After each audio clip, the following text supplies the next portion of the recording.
à faire de cette journée non seulement un moment d'information, mais aussi un engagement collectif pour la santé et l'avenir de notre jeunesse.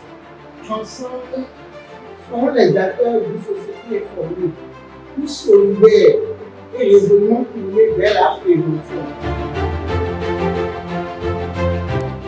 La drépanocytose, cette maladie génétique héréditaire continue de faire des ravages silencieux dans de nombreuses familles à travers le monde.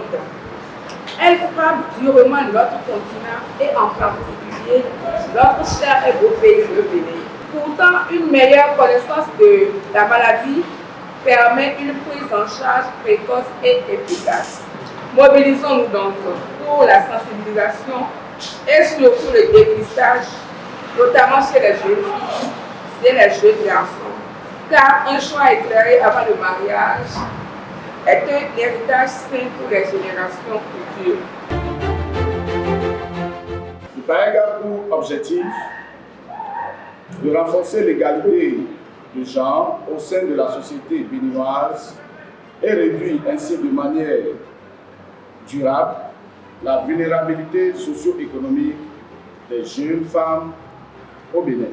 L'appui aux initiatives personnelles s'inscrit parfaitement dans la continuité des actions pour l'atteinte des objectifs du PAEG, qui vise à améliorer la représentativité des femmes dans les instances décisionnelles.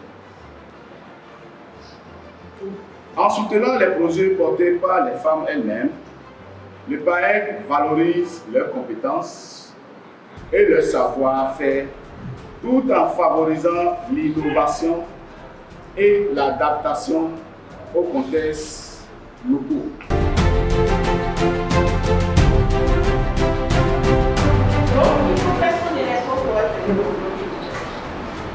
Si on n'était pas venu, si vous allez à la maison, vous en parlez, on va parler de drépanocytose, c'est comment je vais faire pour savoir si j'ai la maladie. Je sens que c'est tout pays,